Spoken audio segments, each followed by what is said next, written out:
Alors pour terminer avec ce volet-là, donc très rapidement, une recommandation justement. On a parlé tout à l'heure de tout ce qui est spiritisme, occultisme, sorcellerie, magie, cartomancie, ligne de main, tarot, divination, nécromancie et tout ça, etc. Quelle va être la recommandation votre recommandation face à ces choses-là pour les gens qui se livrent à ce genre de choses-là et tout en ignorant justement les conséquences? Quelles peuvent être les conséquences justement par rapport aux personnes qui se livrent à ces genres de pratiques? Je voudrais répondre à la question, mais je voudrais demander au frère Rustel, Rustali. Je n'ai pas bien compris ta question. Il dit, le docteur peut-il aussi répondre aux autres sujets mentionnés ici pour nous instruire ou nous instaurer? Je n'ai pas compris quels sont les autres sujets. Okay, s'il y a moyen de préciser les autres sujets. C'est que je voudrais, je vais répéter ce que j'ai toujours dit. Vous savez, l'œuvre de Dieu, on la vit simplement. Okay? Dieu est aussi simple. Dieu n'est pas si compliqué. Les miracles de Dieu, il dit lui-même que quand on les considère dans ses ouvrages, ça se voit comme à l'œil nu. C'est aussi simple que ça. Donc, allez découvrir ce qui est dans le monde invisible avec l'intention de voir ce qui s'est passé. Il y a de fortes chances que tu rencontres le monde des démons, parce que ce n'est pas à cela que Dieu nous a appelés. Il y a une écriture qui dit, tu n'invoqueras, je ne sais pas si on peut nous trouver l'écriture, tu n'invoqueras pas les morts. Okay? Si quelqu'un s'adresse aux morts et aux esprits pour se constituer avec eux, je tournerai ma face contre ces hommes. Voilà, tu es dans quoi là, mon frère? Je suis dans Lévitique 26. Voilà, Lévitique chapitre 20, verset 6. Lévitique chapitre 20, verset 6. Nous allons lire ça. C'est important. Parce que beaucoup de gens font beaucoup d'erreurs. Aujourd'hui, les gens sont à la recherche de la gloire. Donc, nous lisons cela. 26, hein? Non, le 20, oui, verset 6, oui. Nous lisons ceci, la Bible dit. Voilà, j'aime ça. Il est écrit ceci. Si quelqu'un s'adresse aux morts, ok? Et aux esprits. Parce qu'aujourd'hui, le seul chemin que Dieu nous a donné, c'est le Seigneur Jésus-Christ. Il dit tout ce que vous demanderez à mon nom. Donc si quelqu'un voudrait s'adresser aujourd'hui, dans cette dispensation, il faut qu'il s'adresse à Jésus. Ils disent, je suis le seul chemin. Personne ne peut aller au Père sans passer par moi. Donc s'il y a un frère aujourd'hui, une sœur, qui veut consulter l'Éternel, il ne peut consulter l'Éternel que par Jésus-Christ. Oh, Jésus-Christ, c'est la parole. C'est-à-dire que Dieu a tout mis par écrit. C'est pourquoi Isaïe dit, consultez le livre de l'Éternel, aucun d'eux ne fera défaut. Ni l'un, ni l'autre. C'est l'Éternel qui les a proclamés, c'est sa main qui les rassemble. Donc, si l'on veut consulter l'Éternel, on consulte Dieu au travers de la parole. Je veux que vous me compreniez bien. Même si on doit demander la direction du Saint-Esprit, avant de demander la direction du Saint-Esprit, il faut d'abord vérifier que dit l'Écriture. D'accord.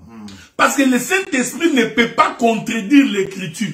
Est-ce que vous comprenez ce que je dis? Il y a beaucoup de gens qui nous emballent. Non, tu vois, ma soeur, est-ce que tu veux te marier avant d'accepter cet homme-là? Va d'abord prier Dieu. Non, non, non. Tu vois que ce frère-là, c'est un voleur. L'Écriture dit déjà que tu ne t'associeras pas avec des voleurs. Tu n'as pas besoin d'aller encore faire une prière pour consulter le Saint-Esprit. C'est un voleur. La parole a répondu à la question. Tu vois ça? C'est ça. C'est pourquoi j'ai dit quand quelqu'un n'a pas la connaissance de l'Écriture, n'a pas exploré les pays, ça devient difficile. Donc aujourd'hui, au nom du Saint-Esprit, les gens font même ce qui est contraire. Tu entendras quelqu'un qui dit on ne peut pas limiter le Saint-Esprit. J'ai entendu ça. Quelqu'un qui dit on ne peut pas. Non, le Saint-Esprit est limité par la parole. Ça c'est quelle confession. Jésus a dit quand le Saint-Esprit viendra, il ne parlera rien de lui-même. Il prendra de ce que moi je vous ai dit et il vous en donnera l'explication. Donc quelqu'un vient nous dire que Dieu ne peut pas limiter, le Saint-Esprit, tu ne peux pas le limiter. Non, nous disons que le Saint-Esprit est esclave de la parole de Christ. Il ne doit faire que ce qui est conforme à la pensée de l'Écriture. Oui. Ouais, une question sur limiter le Saint-Esprit.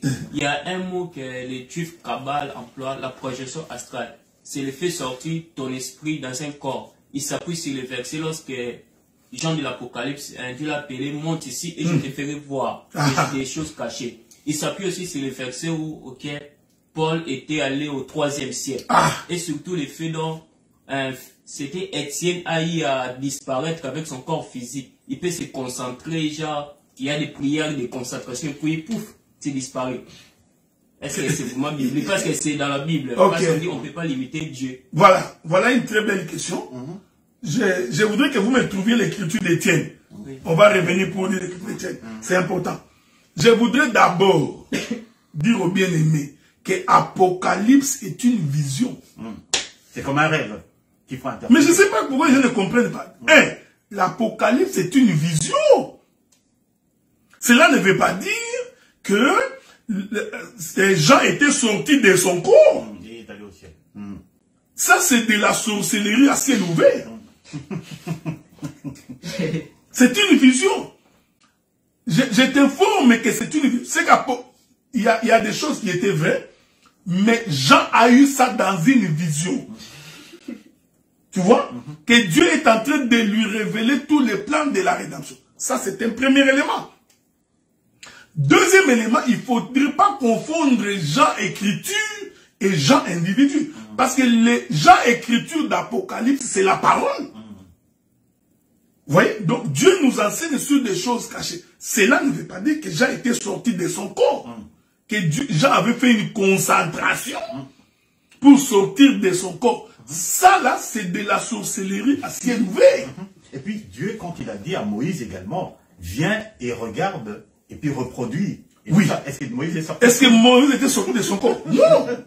Et puis, vous savez, je vous ai toujours dit que ce qui nous tue, c'est que l'écriture en elle-même ne suffit pas. Il faut avoir l'esprit de l'écriture. L'écriture a un esprit. Voyez-vous? Quand Dieu dit à Moïse, monte ici, d'abord je t'informe que physiquement comme ça, Moïse était monté. Ok? Donc arrêtez de nous distraire avec votre sorcellerie là en cravate. Vous savez, à l'époque, quand on grandissait les sorciers, c'était des petits, avec des joues fatigués, comme s'il va mourir demain, il n'a pas beaucoup mangé, les yeux vitreux. Là, on dit, ça, c'est un sorcier. C'est pourquoi au Congo, les sorciers ne sont que des petits. Tous les petits chèques sont devenus des sorciers. Mais il y a des sorciers en cravate. Ils sont tous impossibles les cravates maintenant. Oui. Très bon sujet. Des sorciers, il y a des sorciers en cravate, frère. Des sorciers qui mangent bien. Des gens qui font la divination en cravate. C'est pourquoi, vous savez, frère, quand on a le véritable Saint-Esprit de Dieu, on n'est pas séduit par ces choses. Donc Moïse était d'abord monté comme ça physiquement. Ok? Je voudrais même dire que s'il arrivait que les enfants d'Israël montent à la montagne, ils allaient trouver Moïse sur la montagne, comme ça, assis. Ok? Mais sauf que Dieu a pris Moïse, il a amené Moïse spirituellement pour lui montrer des choses. Je donne un exemple. Quand tu dors, est-ce que tu ne rêves pas? C'est vrai. C'est vrai. Est-ce que quand tu rêves là, tu es sorti de ton corps? Non. Tu accèdes au monde spirituel. Donc tu accèdes à ce monde invisible et spirituel. Dieu peut te le faire dans une... C'est pourquoi là, écoutez, n'allez pas nous distraire. Dieu a dit ceci aux enfants d'Israël. S'il y aura un prophète parmi vous, c'est par des visions et par des songes que je lui parlerai. Dieu ne peut pas... Frère, ne changez pas l'écriture. Dieu ne peut pas lui parler par un voyage astral. C'est vraiment même si il fait sa coiffure, il fait une ligne comme Emery Patrice Lumumba. Comprenez que c'est un sorcier. C'est un sorcier. Ce n'est pas parce qu'il est habillé en veste, un peu la taille, comme on vient aimé ça, un peu stemaille, hein. Stemaille. Moi, veste stemaille, vous pensez que non, il est de Dieu. Non, il y a des sorciers beaux. Des mignons. Oui, mignons, mais un sorcier. D'ailleurs, je vous informe d'ailleurs que tout ce qui est beau dans la majorité des cas, c'est sorcier. Peut-être que vous ne le savez pas, mais je vous informe que c'est ça. Le diable n'est pas vilain, il faut lire l'écriture. Vous êtes un bon pasteur. Non, mais écoutez, il a trouvé l'écriture dans Acte 8, 36 jusqu'à 40. Acte 8, Acte des apôtres. Je voudrais quand même qu'on lise ça. Acte des apôtres, chapitre 8. J'ai des frères qui connaissent les versets. Papi, il faut trouver les versets. Acte chapitre 8. Hein? Acte chapitre À 8. partir de quel verset? 35 jusqu'à 40. Jusqu'en bas. Nous voudrons quand même lire ça. Acte. Acte chapitre 8, 35. Hein? Ouais. Bon, lisons ces écritures-là. Je connais, mais je voudrais quand même qu'on lise ces écritures-là pour qu'on comprenne les textes. Ah oui, à partir de 37 en fait. 37. Philippe 37. dit. Oui. Ok. 37. Oui, 37. Philippe dit, si tu crois de tout ton cœur, cela est possible. L'eunuque répondit, je crois que Jésus est le Fils de Dieu. Il fit arrêter les chars. Philippe et l'eunuque descendirent tous deux dans l'eau et Philippe baptisa l'eunuque. Quand il fut sorti de l'eau, l'Esprit du Seigneur enleva Philippe et l'eunuque ne le vit plus. Donc, est-ce que c'est ce verset qui dit qu'il est sorti de son corps? Là, il a disparu avec son corps. Non, cela veut dire que tous... Vous savez, quand vous lisez la Bible, je vais lire ça. Ouais. Quand il fut sorti de l'eau, l'Esprit du Seigneur enleva Philippe et l'eunuque ne le vit plus. Tandis que joyeux, il poursuivait sa route. Philippe se trouva dans Azote, d'où il alla jusqu'à Césarée. Cette écriture ne veut pas dire que Philippe avait disparu. L'écriture veut tout simplement dire que lorsqu'il a fini ce service-là, c'est un langage, parce qu'il faut qu'on lise d'autres versions, que Philippe l'a laissé. Parce que Philippe était en train de continuer son chemin. Vous voyez? C'est comme ça que la Bible dit que l'Esprit de l'Éternel, je voudrais ici, pour aider les frères à comprendre. Quand Jésus a fait le jeûne de 40 jours, ok? La Bible dit que le diable l'amena sur une montagne. Oui. Est-ce que vous croyez que le diable a pris Jésus et qu'il l'a amené sur une autre montagne? Vous voyez? Quand tu n'as pas tu ne saisis pas les langages des Écritures, c'est très dangereux. Et cette Écriture ne dit pas que Philippe est sorti de son corps. Le voyage astral qu'on prêche aux gens, cela veut dire quoi? Je suis ici, vous me voyez, mais je sors, je suis aux États-Unis. Mais celui qui est assis, il me verra. Oui. Tu comprends ce que je dis? Mais ici, il n'a pas fait un voyage astral. Non. Toute la personne de Philippe, l'eunuque éthiopien ne l'a plus vu. Mais les gens utilisent ça pour expliquer les voyages astral et diaboliques. Je ne cite pas les noms des présidents. Vous voyez? Donc nous connaissons qu'il y avait des présidents qui pouvaient se dédoubler. Donc, vous le voyez assis comme ça, vous pensez qu'il est là, alors qu'il est... Ouais, je crois que notre micro est encore tombé. Vous pensez qu'il est là? Non. Le président est au Japon. Ce sont des pratiques diaboliques. Ce sont des pratiques démoniaques. Il n'y a donc aucun intérêt. Pour qu'un enfant de Dieu fasse des voyages astrales. Cette chose-là, écoutez, qu'on se le dise entre nous. Vous voyez, remarquez aujourd'hui, je suis en train de croire que nous sommes vraiment en train de vivre les moments de Sodome et Gomorrhe. Plus que même, pasteur. Plus que même Sodome et Gomorrhe. Je crois que l'iniquité s'est accrue à un niveau tel qu'on ne peut plus imaginer des choses qu'on entend aujourd'hui, des choses qu'on voit aujourd'hui. Et on voit des féticheurs à ciel ouvert dans des télévisions, personne n'en parle. Au nom de l'esprit, au nom de ce qui est invisible, c'est pourquoi je vous avais dit, l'esprit ne peut pas aller au-delà de l'écriture. Quelqu'un ne peut pas faire une chose qui est en désaccord avec l'écriture. Faites attention, l'écriture, il faut les marier, les écritures. Il faut explorer les pays. Parce que quand on n'explore pas les pays, on dit n'importe quoi. C'est ça. Vous avez dit tout à l'heure que justement, vous avez insisté sur le fait que bon, l'accès au monde invisible, c'est par le Christ. Oui. Et là, vous avez dit que tout est circonscrit par la parole, ce qui est écrit. Bien, on va venir sur quelques expressions courantes, ou c'est quelques pratiques, ou quelques prières. Sainte Marie, Mère de Dieu, priez pour nous. Mauvaise pratique. Jésus a dit, si vous arrivez des péchés, sachez que vous avez auprès du Père, Jésus-Christ, l'intercesseur est juste. Donc la seule personne qui peut intercéder en notre faveur auprès de Dieu, c'est le Seigneur Jésus-Christ. Il ajoute tout ce que vous demanderez en mon nom. Donc c'est en son nom que nous demandons. Passer par une autre personne, c'est de la fraude. Donc c'est... Une personne décédée. D'ailleurs, bien plus qu'une personne décédée. Ok? Donc, on ne peut pas, parce qu'il n'y a que Jésus qui est mort, qui est ressuscité. Le seul vivant qui intercède, la Bible dit qu'il est assis à la droite du Père, intercédant pour nous. Donc, il est le chemin obligé il est la voie obligée. Donc, qu'on passe par un Marie, ou par un Saint Joseph, ou par Saint Valentin, ce sont des pratiques anti-bibliques. Saint Valentin, c'est pour l'amour. Hein? Que les saints prient pour nous. Non. Très humblement, ce sont des choses qui contredisent les Écritures. Donc, Jésus, il dit, personne ne peut aller au Père s'il ne passe par moi. Le frère Roustali a posé la question, vérifiez un peu. Donc, personne ne peut aller au Père s'il ne passe par moi. Donc, la prière devrait être adressée au nom de Jésus. C'est comme j'ai toujours dit, le nom de Jésus, c'est la connaissance de la parole. Juste ici, docteur Adélan, Joël, t'as des provocateurs. Avant que tu trouves ça, je vais passer à la suite. Que ton âme repose en paix. Bon, cette pratique-là, je crois que j'ai fait quelques deux. Hein? J'ai toujours refusé cette histoire-là. Hein? Tu verras même des saints aujourd'hui, hein? Les gens qui ont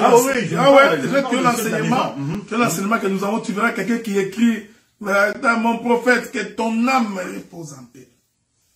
Mais si l'âme de cette personne n'avait pas cru en Jésus, mais que ton souhait ne sert à rien, parce qu'il ne va pas se reposer en paix. Oui, ça, moi j'appelle ça, c'est de l'émotion, c'est du sentimentalisme. Ok? Donc, je ne sais pas que ton âme repose en paix. Est-ce un souhait? Est-ce une prière? Es-tu en train de parler à un mort? Voilà pourquoi, dans la rigueur de la doctrine, c'est une phrase qui doit être bannie de la bouche des enfants de Dieu. Si la personne n'avait pas cru au Seigneur, son âme ne reposera jamais en paix. Mais s'il avait cru au Seigneur, nous sommes joyeux, nous sommes rassurés qu'il s'est reposé, nous nous révérons. Mais nous, comme j'ai toujours dit, on ne peut pas parler aux morts. Donc je te pose la question, quand tu dis que ton âme, tu parles aux morts. Parce que tu ne dis pas que son âme, tu dis que ton âme repose en paix. Tu parles aux morts, c'est contre la Bible. Que tu aies dit que son âme repose en paix, tu fais une prière pour quelqu'un qui est déjà mort. Là aussi, c'est anti-doctrine. Voyez-vous? Donc, c'est pourquoi, pendant qu'on est vivant, apprenons à craindre Dieu, à marcher selon la voie de Dieu, pour que le jour où nous mourions, que nous puissions aller voir le Seigneur. C'est ça. En parlant de ça, justement, le docteur Adéla, notre pasteur bien-aimé, Dieu décide de le rappeler parce que... Non, je ne mourrai pas maintenant. Oui, non, pas maintenant, dans le futur, parce qu'il a dit que, bon, voilà, il a accompli la mission pour laquelle il a été envoyé sur Terre, bon, voilà. Et nous, chaque année, bon, ben, on décide d'aller commémorer ou d'apporter une gerbe de fleurs sur sa tombe. Des pratiques qui sont anti-bibliques, ce sont des pratiques anti-doctrine, ok? Ce qui est dans les tombeaux n'est qu'une masse de terre. D'ailleurs, mangé par les vers de terre. C'est rongé par les vers de terre. Quand vous ouvrez, vous ne trouverez rien. Vous ne trouverez quelques os. Okay? Il faut faire très attention quand on ne comprend pas les choses de Dieu. Donc, on ne peut même pas aller dans un tombeau pour parler à un mort. Donc, le jour où je mourrai, peu importe. D'ailleurs, si j'avais l'occasion, je demanderais que mon corps soit brûlé. Incinéré. Et qu'on prenne la cendre et qu'on jette même dans un champ de maïs. Ça ferait pousser des bons maïs. J'ai une question pour... Attends un peu, je vais finir. Donc, ces histoires-là d'aller commémorer la mort de ceci, la mort de cela, ce sont des pratiques anti-doctrine, ok? Donc, c'est pourquoi moi-même les cultes de mort, hein, parce qu'il y a aujourd'hui une certaine forme de culte de mort. J'ai vu que vous en parlez. Nous pouvons pleurer notre frère. Oui, nous pouvons pleurer. Chacun dans son coin, sur sa chaise, là où il est assis, il pleure son frère. Nous pouvons aller soutenir le frère qui a perdu un... Nous pouvons aller dans une maison de deuil. Mais la cérémonie autour de deuil, ce sont des pratiques anti-bibliques. Je vais prendre un exemple. Nous devons faire le tour du cercueil. Pourquoi devons-nous? Maintenant, tout le monde, c'est le tour de faire le tour du cercueil. Pour aller rendre un dernier hommage. Pour aller rendre un dernier hommage. Ces pratiques-là, honnêtement, non. Tu peux aller, si tu veux aller, qu'est-ce que tu voudrais aller voir que tu n'avais pas encore vu? Messe des morts. C'est ça. Tu connaissais pas ma face? Donc, quand je vais mourir, il faut que tu fasses le tour de mon cercueil. Pour voir quoi? Comment c'est devenu? Alors, que dire? Il y a même des gens qui font faire le tour du cercueil. Le cercueil est fermé. Vous ne voyez même pas la personne qui est à l'intérieur. Mais vous faites un tour. Non, mais bien aimé. Honnêtement, là, il y a que des gens qui n'ont pas l'espérance, qui peuvent faire des choses comme ça. Nous pouvons être attristés, nous souffrons, parce que notre frère est mort. Le frère Papier est mort. Non. C'est pas ça, mais moi, Vous voyez, ça peut nous chagriner. Mais toute la cérémonie autour de cela, là, même les gerbes de fleurs, honnêtement, là, entre nous, qu'on se les dise, nous allons déposer les gerbes de fleurs, quelques vieilles gerbes. Non! Honnêtement, hein, bon, enterrez-les, l'histoire. S'il était mangé par un crocodile, qu'est-ce que vous ferez? On va prendre sa photo, on va mettre dans la sortie. Docteur, il y a des dérives dans certaines choses, par exemple l'horoscope et les signes de zodiaque.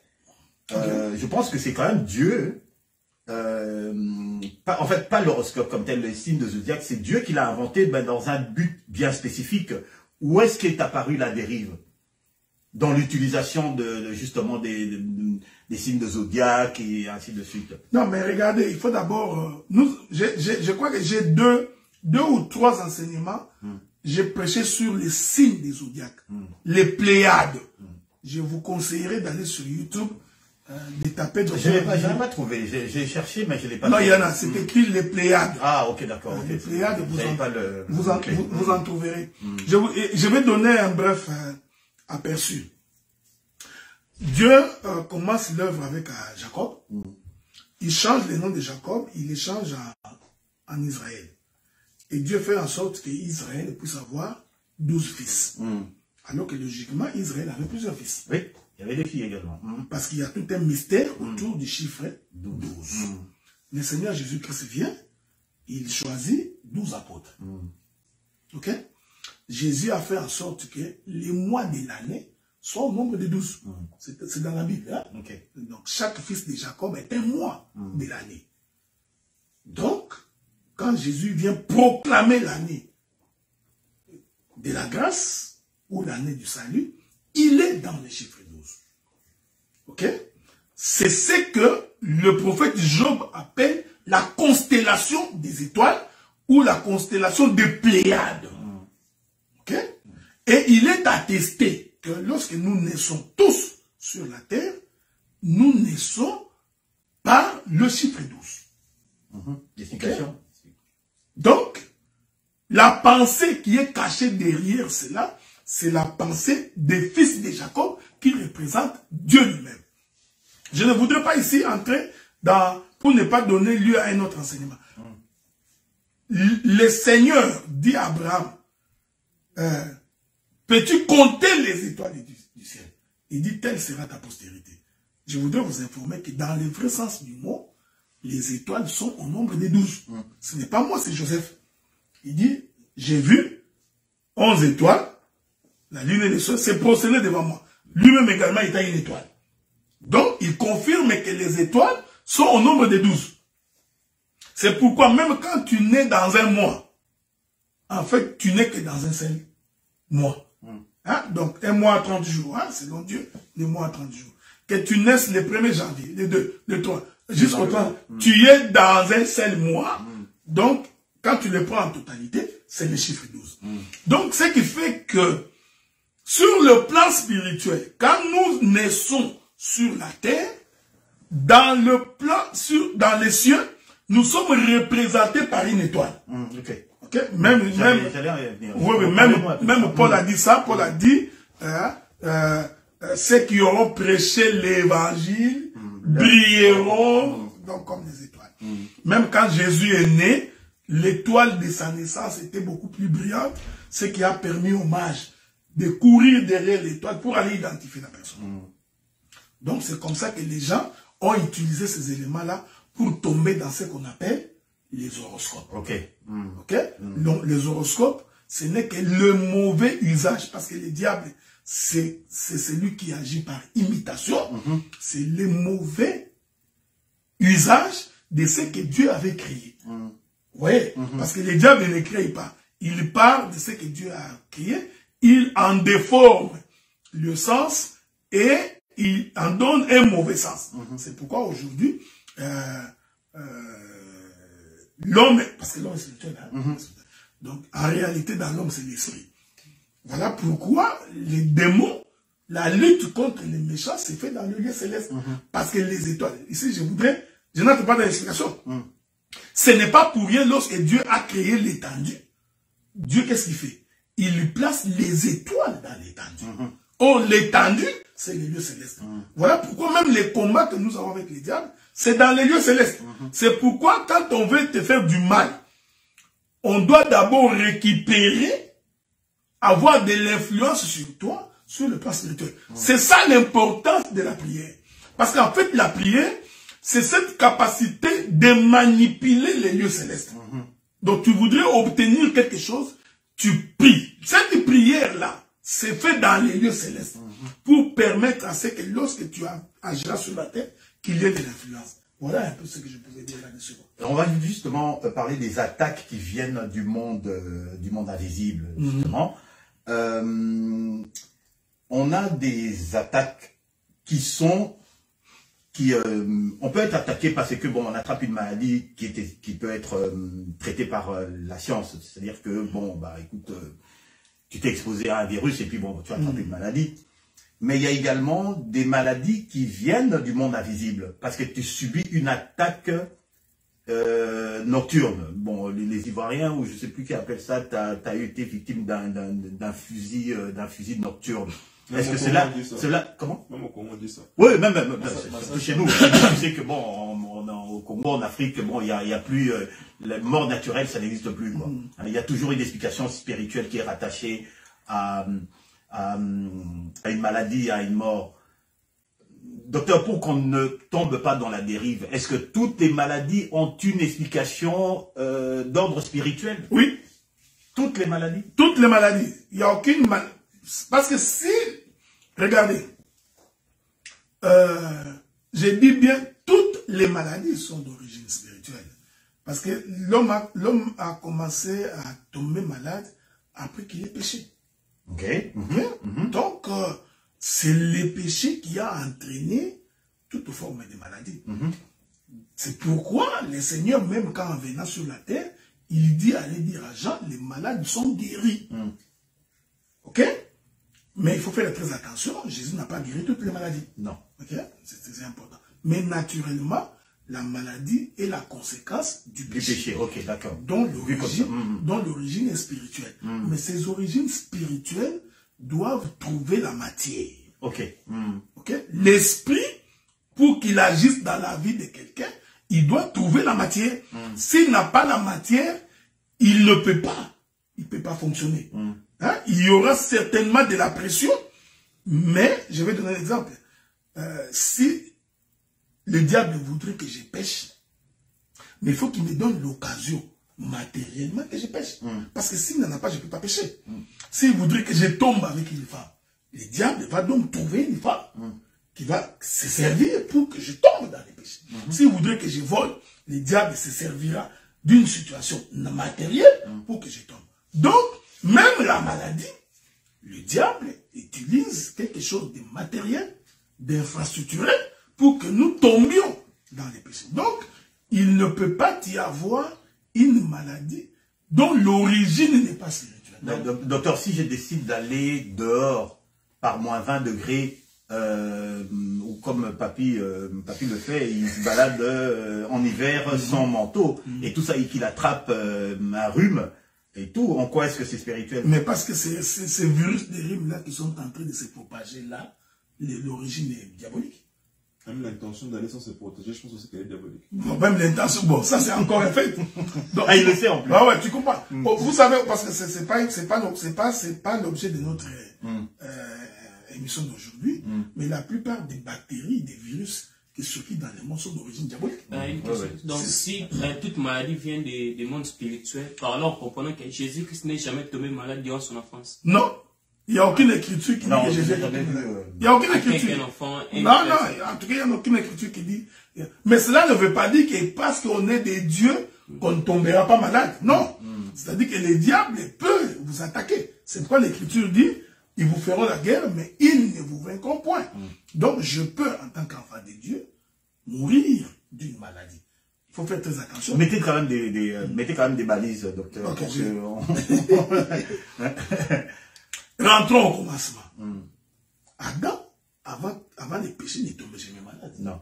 Donc, quand l'homme a péché, la conséquence du péché, c'est la maladie. Jésus a dit aux enfants d'Israël, il dit, le jour où vous vous détournerez de mes voies, voici les maladies qui vous atteindront. C'est Dieu qui dit. Okay. Donc, quand l'homme se détache de la voie de Dieu, il y a la maladie. En fait, cela ne veut pas dire que Dieu t'a attaqué. Non. Cela veut dire que tu n'as plus la protection de Dieu. N'ayant plus la protection de Dieu, les diables te donnent n'importe quelle maladie. Ok? Nous avons des gens ici qui ont... J'ai un témoignage d'un frère là qui est entré dans les maisons occultes. Et en entrant dans la maison occulte, Papi, nous t'entendons. Hein? Et entrant dans les maisons occultes, qu'est-ce qui est arrivé? Il a signé son contrat de 15 ans du succès. Bien aimé frère, 15 ans ça passe vite. Hein? Quand on lui a dit que tu auras 15 ans de succès, pour lui, il voyait que 15 ans, j'ai 30 ans, 55 ans, c'est quand même loin. Ça vient très vite. Alors, dès qu'il est arrivé à sa 14e année, il commence à tomber malade tout le temps. Lui, il a compris que, wow, mes 15 ans vont arriver bientôt. Toutes ces maladies ici, je vais mourir. Alors, il est allé rechercher la face de Dieu. Mais un homme comme ça, il mourra. Il ne faut jamais croire que tu vas être guéri. Non. Dieu va te pardonner tes péchés. Mais il va te livrer quand même. Mais tu mourras. Oui, oui. Dieu n'est pas, on ne blague pas avec Dieu. C'est-à-dire que tu t'es réjoui quand tu avais la force avec les diables. Tu as fait du succès. Hein? Donc tout le monde t'applaudissait, a dansé. Tu vois celui-là. C'est bien. Mais je t'informe que quand ton contrat finira, tu viendras vers Dieu demander pardon. Comme il est miséricordieux, compatissant, certainement qu'il va te pardonner. Mais ton corps, il va les livrer. Il dira, oui, je te pardonne, mais tu mourras. Parce que c'est un pacte que tu as fait avec les diables. Tu t'es repenti. Donc c'est pourquoi il ne faut pas se moquer de Dieu. Hein? Quand tu es fort, tu es jeune, tu te sens bien, attache-toi à l'Éternel. Comme ça, au jour de ta souffrance, Dieu viendra à ton secours. Mais toi, tu te prostitues. Tu sors avec les femmes, tu trouves que tu es champion. Hein? Tu commandes les tangaouis, c'est ailleurs, en Afrique, ça vient les gingembre, fort. Tu sors avec plusieurs femmes. Mais tu vas attraper la maladie. Le jour où tu attraperas la maladie, certainement que tu te mettras à genoux, tu demanderas pardon. Dieu te pardonnera, mais tu mourras. Pasteur. C'est pourquoi quand tu entends la voix de Dieu pendant que nous parlons ici, il faut te repentir. Donc ce que je voudrais dire ici, c'est que toutes les maladies d'abord d'origine sont diaboliques. Ils viennent du péché. Maintenant, Dieu peut te guérir d'une maladie parce qu'il en a la souveraineté, mais Dieu aussi peut décider que tu meurs d'une maladie. Vous voyez? Donc, mais vraiment dans la volonté de Dieu, l'homme meurt fatigué de la vie. C'est-à-dire que le corps est fatigué. Là, tu ne meurs pas de la maladie, mais tu meurs de la vieillesse. Cette vieillesse-là, tu peux t'emporter par n'importe quoi. Ça, c'est autre chose. Mais il y a vraiment des maladies d'origine satanique qui existent. Un homme de Dieu consacré qui meurt par la suite d'une maladie, on a prié pour lui, il finit par mourir. Rendons simplement gloire à Dieu. N'essayons pas d'aller chercher, comme tu as dit, Dieu est simple dans les choses. Non, non. Bon, regardez, le problème c'est que nous ne savons pas pour... Ça, j'ai toujours dit ceci. Si Dieu a confié à quelqu'un une mission sur la terre, cette personne ne peut pas mourir avant que la mission. Maintenant, il reste à savoir, est-ce que cet homme-là marchait-il véritablement avec Dieu? Parce que nous avons beaucoup de gens qui commettent des péchés. Ils sont dans les sens occultes, ils sont nombreux, tous ces pasteurs-là. Ils sont devenus tellement nombreux. Des gens comme ça, quand ils meurent, il est mort de ses bêtises. Ça n'a rien à voir avec Dieu. Vous comprenez? C'est comme j'ai vu aujourd'hui, ce petit-là, le kabbaliste-là, qui ressemble à Lumumba là, des fois il a tendance, quand il a son micro, il prend les... Avec la ligne. Il prend son micro, il met l'écharpe blanc tout autour. Tu verras beaucoup de prédicateurs aujourd'hui, quand ils prêchent, lui aussi il prend un mouchoir blanc. Tu as remarqué ça? Mais oui, mais ils ne comprennent pas que les gens qui sont dans les sciences occultes, ces mouchoirs-là, c'est du mysticisme. Mais ils disent utiliser le mouchoir, ils sont en accord avec ce que Paul faisait. Bah, tu vois, et parce que Paul le faisait tout le temps. Dit, mon cher, il faut prévoir une émission sur le miracle. Il faut finalement qu'on en parle, c'est très important. C'est noté. Oui. Est-ce que Paul a-t-il guéri tout le temps avec les mouchoirs? Est-ce que ces mouchoirs-là, c'était Paul qui venait avec, ou c'était le peuple qui venait avec. Donc, à un moment donné, arrêtons de faire des bêtises. Vous comprenez ce que nous disons? Donc, j'ai dit ceci. Dieu, la diversité des miracles existe. Oui, oui. Mais je ne crois pas à un miracle répété. C'est-à-dire, mouchoir aujourd'hui, mouchoir demain. Mouchoir aujourd'hui, mouchoir demain. Mouchoir aujourd'hui, mouchoir demain. Ça devient du fétichisme. De l'eau aujourd'hui, de l'eau demain. De l'eau aujourd'hui, de l'eau demain. C'est du fétichisme. Mungwa, le sel, aujourd'hui, demain. Demain, le sel, les jours vont au Bumbuka. C'est du mysticisme. Donc, dans la dynamique des miracles, Dieu peut dire, prends un verre d'eau, bois, tu seras guéri. Ok. Ok? Mais si je reviens encore demain, bois un verre d'eau, ça devient du fétichisme. Okay. Voilà pourquoi Dieu avait refusé qu'Israël voie le tombeau de Moïse. Parce que si Moïse, après tous les miracles que Moïse avait fait, s'il existait un tombeau de Moïse, alors ce serait un lieu de pèlerinage aujourd'hui. Okay. Dieu, pour éviter que son peuple tombe dans l'idolâtrie, il a retiré Moïse. Vous comprenez un peu ça? Ça, nous sommes dans la doctrine.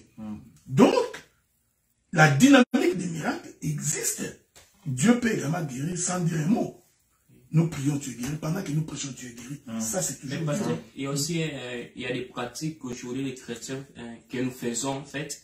Il y a genre, est-ce qu'on peut utiliser les chapitres des psaumes comme des prières? Et il y a aussi un pasteur que je connais en France, un Congolais. Lui, il donne des prières au filet. Est-ce que c'est les bibliques? Ouais, c'est pourquoi je vous avais dit que, tu vois, c'est ici. C'est pourquoi je vous avais dit, l'esprit ne peut pas dire le contraire des Écritures. Le livre des psaumes est un livre prophétique. J'ai lu avec vous Luc chapitre 44, 24-44. Jésus dit, c'est ce que je vous disais, tout ce qui était écrit de moi dans la loi, dans les psaumes et dans les prophètes. Donc les psaumes, ce sont des livres prophétiques. Donc, psaume, ce n'est même pas une chanson. Non, tu vois, psaume, c'est chanton.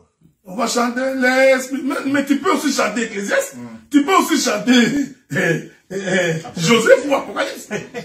Tu comprends? Donc ça, c'est la compréhension française de l'écriture. Tu vois, psaume, traduit en français, en lingala, Manzembo. Maintenant, l'homme passe dans sa tête que psaume, ça veut dire chanson. Non! Les psaumes, ce sont des prophéties. Quand David dit, celui qui habite sous l'ombre du celui qui habite sous l'abri du Très-Haut habite à l'ombre du Tout-Puissant. Ce n'est pas une chanson. C'est une prophétie pour dire que celui qui est sous la main de Dieu, Dieu les garde et les protège. Maintenant, même si tu répètes, celui qui habite sous l'ombre du Très-Haut, non, mais si toi-même tu n'es pas sous l'abri du Très-Haut, tu vois que ta répétition de prière là, ça ne sert à rien. C'est comme le chapelet, quoi. C'est comme les chapelets, c'est comme les mayaka. Vous comprenez ce que nous disons? Donc ici, nous voulons dire que même psaume, ce sont des prophéties. Quand David dit, Dieu dresse en face de moi une table en face de mes adversaires. Avez-vous vu là où David était assis, il y a une table de ses adversaires de l'autre côté? Donc, c'est une prophétie. C'est pourquoi dans cet évangile ici, l'évangile éternel, nous expliquons les livres des psaumes. L'éternel semblable à un époux qui sort de sa chambre. Vous pensez que c'est une chanson? Que 10 000 tombent à ta droite. Que 10 000 tombent à ta droite, 10 000 à ta gauche, tu ne seras jamais atteint. Est-ce que c'est une chanson? Donc, tous ces pasteurs-là, qui répètent les psaumes comme des prières auprès de leurs fidèles, ce sont des ignorants, courageux, habillés en cravate et en veste. Des charlatans. Des charlatans. J'aime ce petit parce que ce petit, il est très comme ça. C'est le futur évangéliste. Donc, vous comprenez ce que nous disons. Donc, ce sont des charlatans. Donc, les psaumes sont des prophéties. Alors, il faut les placer, les expliquer, les interpréter. Il n'y a que chez les Bima qu'on a pris les psaumes, c'est devenu, quand tu es en difficulté, tu vas prier psaume 122, un aventurier. 23. Quand tu es en maladie, tu vas prier psaume 89. Non! Et puis, je vous ai toujours dit, quelqu'un ne peut pas prier s'il ne connaît pas l'écriture. Non.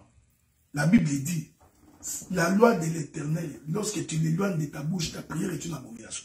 Donc pour prier, il faut que tu aies la loi de l'éternel. Si tu n'as pas la loi de l'éternel, ta prière est une abomination. Voilà pourquoi les pasteurs donnent. Mais non, mais pour que la loi soit dans la bouche, il faut l'enseignement. Oui. Donc quand quelqu'un est enseigné, il a la prière. Donc sans enseignement, tu n'as pas la prière. C'est pourquoi nous disons qu'une église qui n'a pas l'enseignement, cette prière-là qu'ils font, ce sont des cymbales retentissantes, ça fait du bruit, Dieu n'écoute pas. C'est pourquoi on ne peut pas faire répéter à quelqu'un la prière. Qui ont accepté Jésus aujourd'hui? Bon, passez devant. Mettez-vous en ligne. Vous tous qui avez accepté Jésus, répétez après moi. Oh. Comment ça, c'est quoi ces histoires ici? L'homme habillé en veste en cravate, il fait répéter les gens. Répétez après moi. Moi, désormais, j'ai accepté Jésus, j'ai décidé d'abandonner les péchés. C'est pourquoi à partir de maintenant, je vais suivre Jésus. Amen, amen. Vous avez reçu Jésus. Demain, l'homme pêche encore. C'est déjà arrivé. Docteur, il est quand même écrit. Docteur, il est quand même écrit. Docteur, il est quand même écrit que si tu confesses de ta bouche le Seigneur Jésus. Mais toi, tu lui fais répéter. Ça, c'est une confession. La confession, ça dit que tu es convaincu. Mais tu ne peux pas être convaincu si tu n'as pas écouté. C'est ce que la Bible dit. Comment croiront-ils s'ils n'ont pas entendu? Donc, ils entendent, ils écoutent, ils sont convaincus. C'est-à-dire la parole a demeuré, ils confessent. Tu ne le pousses pas. Nous ne sommes pas dans l'école de pousse-pousse. Il y a beaucoup de prédicateurs qui sont des pousse-pousseurs. Ils reçoivent d'abord. Oui, quand nous sommes dans la kinotique à pousse-pousse, il y a pousse-pousse, répétez après moi, dites amen, dites amen. Dites amen, il faut, dites amen. On continue, on continue. Envoie-moi encore un autre amen, ce sont les pousse-pousseurs. Maintenant, il faut répéter à des fidèles, passez devant vous tous. Venez, mettez-vous, répétez après moi. Les gens répétez. Après, ils disent, recevez. Non! Moi, c'est du solama toujours, parce que moi, j'ai étudié en Mandaka. En Équateur, école primaire, Liboke Moko. Il y avait un livre là, parce que tu connais à l'époque de Mobutu là, Mobutu avait exigé que le cours de Lingala soit donné premier, deuxième, troisième, primaire. Il y avait un gars là qu'on appelait Longangi, avec sa maman. On nous faisait répéter. Allez, Nda est passé devant, tu vas répéter. Tableau. Maman alambi mades, non, maman alambi mades, maman tche mosuni mades, mosuni mopesi mades eleng, Longangi allez mades. Vous pensez? Des aventuriers. Jésus, on ne les reçoit pas comme ça, mon frère. On va terminer avec... enfin, combien de temps est-ce qu'il nous reste? Je crois qu'on a fait... Il est 17h38. On a fait 2 heures. On a légèrement dépassé. Ah ouais. Un petit mot alors sur le combat spirituel, docteur. L'importance du combat spirituel, justement, et tout... parce que comme vous l'avez dit, tout se passe dans le monde invisible. Quelle est l'importance du combat spirituel? Bien que, bon... c'est plutôt vu depuis un certain temps, c'est plutôt mal vu parce que bon, le terme combat spirituel a été très galvanisé et puis c'est-à-dire que ça commence à avoir une connotation un petit peu négative. Mais quelle est l'importance du combat spirituel? Est-ce que vous pouvez rappeler c'est très important. Je voudrais, je vais partir de la base. Israël, tant qu'il était en Égypte, il n'avait jamais combattu. La base doit commencer là-bas. Ok? Tant qu'Israël est en Égypte, Israël n'a jamais combattu. Donc, pour que nous parlions du combat spirituel, la première chose, il faut sortir de l'Égypte. Dès qu'Israël sort de l'Égypte, les combats commencent. Donc, ici, je voudrais dire aux gens, avant de parler du combat spirituel, rassure-toi d'abord que tu es sorti de l'Égypte. Parce que si tu n'es pas sorti de l'Égypte, tu ne fais pas du combat spirituel. Hein? Ce sont des aventures. C'est pourquoi tu verras quelqu'un qui vit dans les péchés, dans la débauche, dans l'impureté, dans les désordres.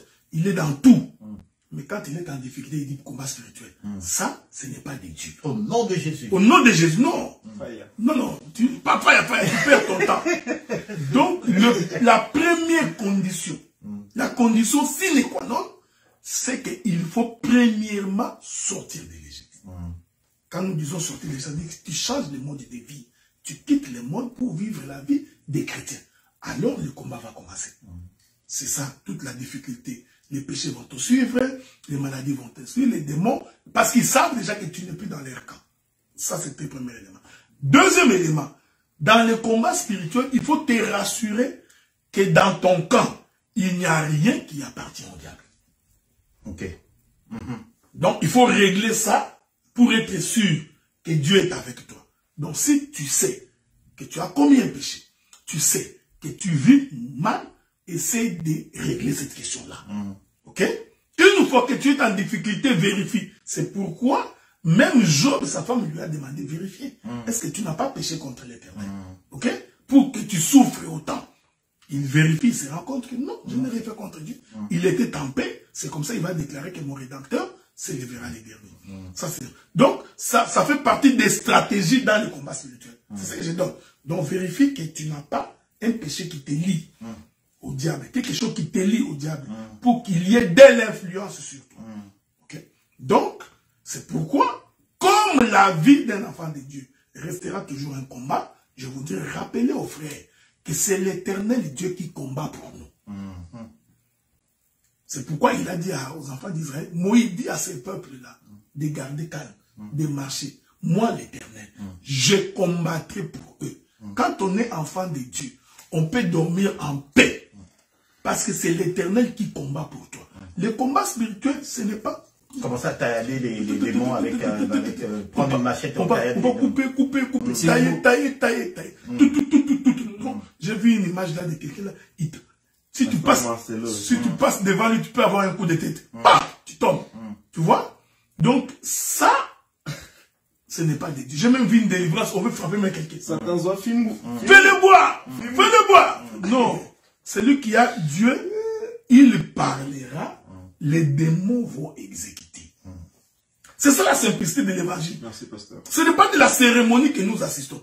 Tu vois quelqu'un agité par un mauvais esprit qui tombe, nous parlons aux esprits, les esprits les quittent, l'homme se réveille, il est devenu intact, normal, il rentre là-bas. Si l'esprit se manifeste encore, nous ordonnons. Vous comprenez ce que nous disons? Donc, le combat spirituel est pour Dieu. Sauf que nous, en tant qu'enfants de Dieu, nous devons maintenir la vie de la prière. C'est très important. Nous maintenons la vie de la sainteté. Ce sont des éléments qui permettent à ce que les diables ne puissent pas vous atteindre. Ici, je voudrais dire quelque chose à mes bien-aimés. Quand on vit la sainteté de Dieu, même lorsque l'ennemi vous tendra des pièges, vous ne tomberez pas. Les gens peuvent parler le mal vous concernant. Ils peuvent faire des complots en ton nom. Ils peuvent faire des manigances pour que tu te retrouves en bas. Tant que tu vis dans la sainteté de Dieu, ces choses n'arriveront jamais. C'est pourquoi j'ai toujours donné un conseil. C'est très dangereux de s'attaquer à un homme de Dieu. Très dangereux de s'attaquer à un saint, à quelqu'un qui sert Dieu dans la vérité. Parce que vous échouerez toujours, parce que vous n'avez rien à lui reprocher.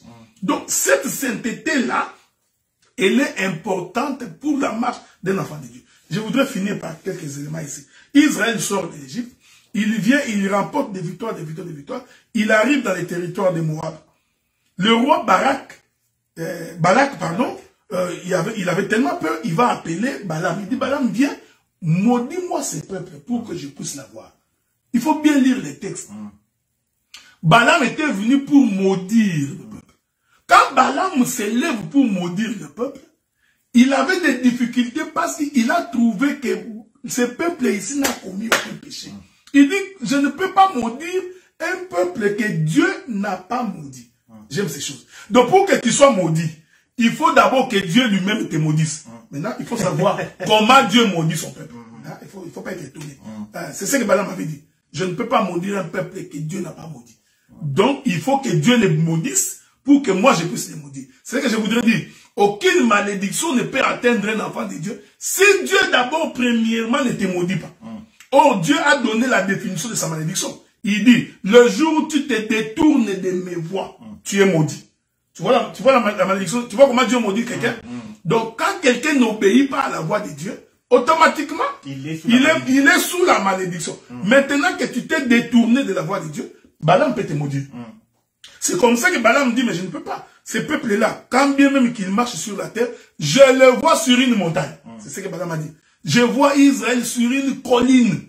Or, je vous avais dit que la colline, c'est les lieux célestes. C'est ça, Éphésiens. Notre vie est cachée en Jésus-Christ dans le lieu céleste. Qu'est-ce que Balaam dit? Il dit, nous allons faire en sorte que Israël demeure ici. Jusqu'à ce qu'il va pécher, nous allons la voir. C'est ce qui est arrivé. Israël est resté dans la plaine de Moab. Il a commencé à prendre les filles des Moabites. il a péché, c'est alors qu'on a mis la main sur lui. Donc, dans le combat spirituel, rassure-toi que tu n'as pas offensé l'Éternel. Parce que si tu offenses Dieu, répare. Si tu ne répares pas, le diable te poursuivra, il t'aura. Les démons de famille, là, ils ne vont pas fuir. Oh, la malédiction de la famille. Nous allons couper les liens de famille, 4 générations. Si tu vis dans les péchés, tu mens. Mensonge à ciel ouvert. Donc, le diable t'aura et il va te ruiner complètement. Voilà. Merci beaucoup, docteur. Bon, je pense qu'on a fini. Alors, pour la question subsidiaire. Comment? Il avait sa question subsidiaire. Ah oui, c'était quoi la première question? La question, c'est une question qui a engendré un débat, mais là, je vois qu'apparemment, on n'a plus beaucoup de... Mais pose quand même la question. Pose la question. Mais je veux quand même la poser. On pourrait y répondre même Cette question, elle a en rapport avec certains pasteurs africains, certaines pratiques de certains pasteurs africains. Étant donné que je suis quelqu'un qui aime bien surfer sur les réseaux par moment, hier, je me rappelle, quand je me baladais sur YouTube, j'ai vu certaines pratiques de certains pasteurs sur les réseaux et franchement, j'étais vraiment choqué de l'image que certaines civilisations ont de l'église africaine.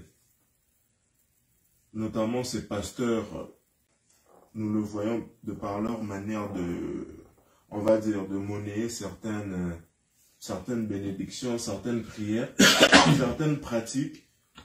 Donc, je ne sais pas si vous comprenez, mais certains pasteurs vont dans l'abus en fait. Qu'est-ce que tu veux dire exactement? Non, j'aimerais avoir le point de vue du pasteur. Ok. Qu'est-ce que vous pensez, qu'est-ce que vous dites de ces pasteurs et quelle attitude devrait avoir un enfant de Dieu, selon vous, envers ces pasteurs? Qui font quoi? Toutes ces mauvaises pratiques, monnaie, les bénédictions, okay, voilà, etc. Tu as compris la question, non? Oui, j'ai compris. Donc aujourd'hui, les gens sont... Je vais prendre ça dans les termes très clairs. Tu cherches une bénédiction pour que Dieu te bénisse. Tu achètes 14 chaises dans l'église. Voilà, par exemple. Ok? Voilà. Si tu veux la délivrance de ton enfant, il faut payer $50 chaque mois. Voilà, c'est dans ce sens-là que j'ai posé ma question. La Bible dit que vous avez reçu gratuitement. Donnez aussi gratuitement. Donnez aussi gratuitement. Écoutez ce que je voudrais dire. Je voudrais dire, on va revenir là. C'est un aspect qu'on prendra quelques éléments pour revenir.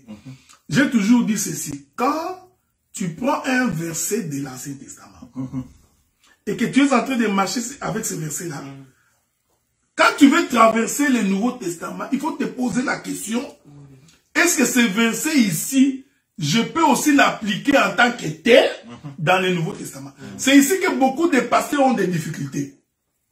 Est-ce que vous comprenez ce que je dis? Élisée se couche sur un enfant, il se couche 3 fois.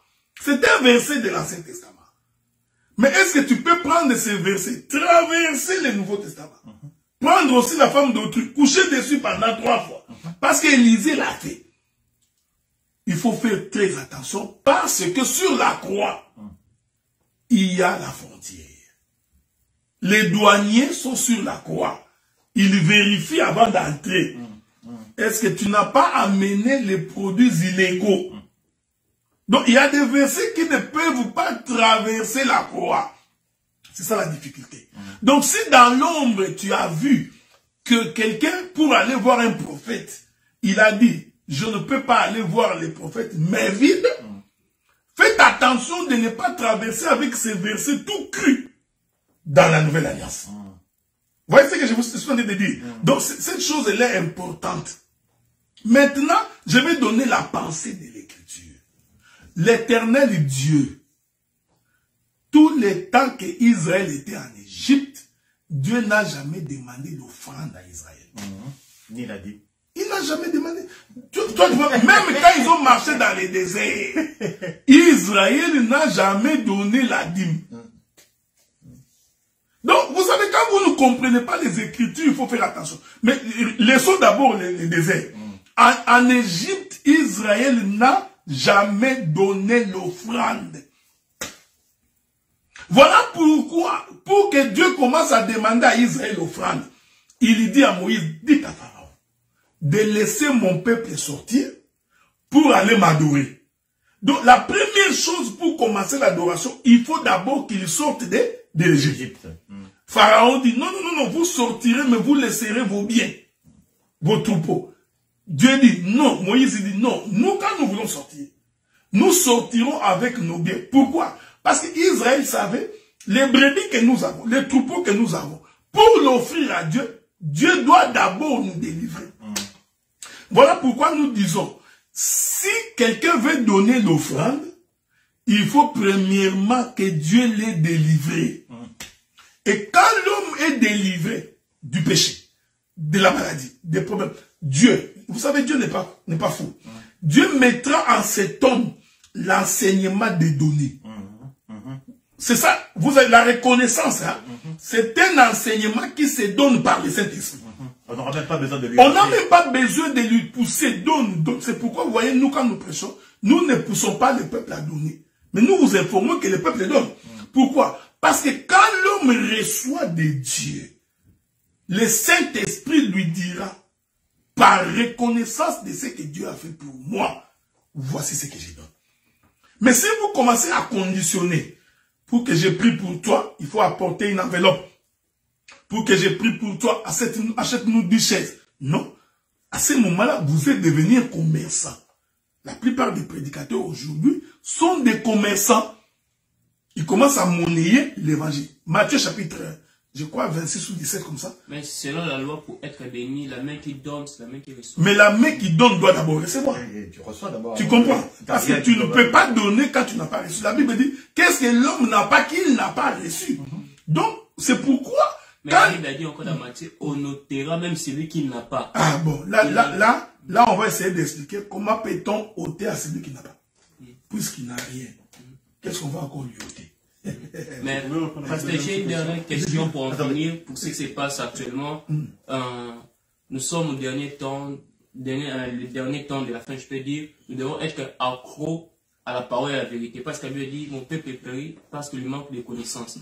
Et je voulais poser cette question. Il y a ce qu'on appelle les Tissites. Les Juifs Kabbal dit, c'est biblique d'abord les Tissites. Et ça c'est quoi les Tissites? Les Tissites, on appelle ça frange. En hébreu, c'est les Talites. Oh, les Talites, oui. Ok. Donc, ça t'étais juif avant? Non. C'est un petit qui est instruit. Excusez-moi. Tu me rassures. Ça permettait et ça permet aux gens d'apporter la présence de Dieu. Donc, si je comprends bien, une chose qui est visible peut permettre à une personne d'accéder à l'invisible. Parce qu'on dit que les Talites permet d'entrer dans l'invisible, parce que c'est comme un porteur de la présence de Dieu. Voilà pourquoi il y a le jour des pasteurs, par exemple, si tu es dans la vie de prière qui est bas, tu peux porter les Talites et cela peut permettre que tu puisses entrer dans l'invisible. Sam, est-ce qu'il y a moyen d'inscrire cette question-là dans notre prochaine émission? Ok, c'est bon. Sur les Talites. C'est un nombre, nombre 15, 36, 40. On va revenir ça. Je vais revenir sur ma sous-question. Je vais revenir. Oui, mais on dit. Nombre 15, hein? Oui, nombre 15, 36 à 41. Donc, on appelle ça alors le terme tissu ou frange en français. Attendez. Ok, dans le cadre de rentrer dans la présence de Dieu, oui, d'accéder à l'invisible. C'est porter la présence de Dieu et ça te permettrait d'entrer à l'invisible. Okay. Nombre chapitre 15, verset 32. 36 à 41. On va lire ça. Pour que les bien-aimés également aillent lire ça, on va y revenir. Hein? Écoutez ce que la Bible dit. Nous allons lire. L'Éternel dit à Moïse, parle aux enfants d'Israël, dites-leur. Mon micro est tombé. Voilà. Une frange, c'est ça les tissus. Ah voilà, j'aime ces choses-là. Nous lisons. Qu'ils se fassent de génération en génération une frange au bord de leurs vêtements. Qu'ils mettent un cordon bleu sur cette frange du bord de leurs vêtements. Quand vous aurez cette frange, vous la regarderez et vous vous souviendrez de tous les commandements. C'est important, hein? Oui. Parce que vous savez, Dieu est bon, hein? Il donne la raison pour laquelle vous portez cette frange-là. Vous vous souviendrez de tous les commandements de l'Éternel pour les mettre en pratique et vous ne suivrez pas les désirs de vos cœurs et de vos yeux pour vous laisser entraîner à l'infidélité. Vous vous souviendrez ainsi de mes commandements. J'espère que les frères, vous nous suivez, non? Donc, la frange a été donnée, bon, parce que là, ça commence à devenir noir. Hein? Donc, la frange a été donnée pour que Israël se souvienne des commandements. et ensuite de les mettre en pratique. Je vais finir le verset. Vous les mettrez en pratique et vous serez saints pour votre Dieu. Je suis l'Éternel votre Dieu qui vous ai fait sortir du pays d'Égypte pour être votre Dieu. Je suis l'Éternel votre Dieu. D'abord noir sur blanc. Oui. Cette écriture n'a rien à voir avec la prière. Avez-vous remarqué? Oui. Cette frange-là n'a rien à voir avec la prière. Cette frange que Israël devait porter, ayant les cordons bleus, c'était pour se souvenir des commandements de Dieu. Premier élément. Deuxième élément, de les mettre en pratique. Troisième élément, pour être considéré comme saint. C'est pourquoi je vous avais dit. Je vous avais dit que quand tu prends un verset dans l'Ancien Testament et que tu es en train de traverser la frontière, il faut que nous vérifions si tu as reçu le visa. Est-ce que la douane, tu n'es pas un infiltré, n'es-tu pas un réfugié, un illégal, un sans document? Donc nous reviendrons pour expliquer quel est cet issue coloré du cordon bleu qui rappelle les commandements, qui fait en sorte que les commandements soient mis en pratique et qui fait en sorte que nous soyons saints. Mais les kabbalistiques appellent ça la portée de la présence de Dieu. Ah non, tu vois que ce sont des enfants. C'est pourquoi j'ai dit que ce sont des sciences occultes. Ok? Donc quand tu traverses la frontière, il faut lire Jean. Jésus regarde et se dit, Père, je les ai sanctifiés par ta parole. Vous voyez, c'est ça la frange. Nous allons expliquer pourquoi c'est coloré du cordon bleu. Parce que le cordon bleu, c'est la couleur du ciel. Okay? Quand on explique les tabernacles, on va bien faire attention à ces choses-là. C'est-à-dire que c'est le ciel dans un vêtement. Ce vêtement-là, nous allons expliquer que c'est le ciel dans le corps de Jésus. Et c'est au travers de Jésus que nous connaissons d'abord les commandements, nous les mettons en pratique. C'est alors que Dieu nous sanctifie. Donc Dieu avait pris ces choses comme étant une ombre des choses à venir. Mais aujourd'hui, comme on est en face des ignorants, des bandits, voici ce qui arrive. C'est-à-dire ces fameux prédicateurs. Ces fameux prédicateurs qui vous ont fait entrer dans les kabbalismes juifs.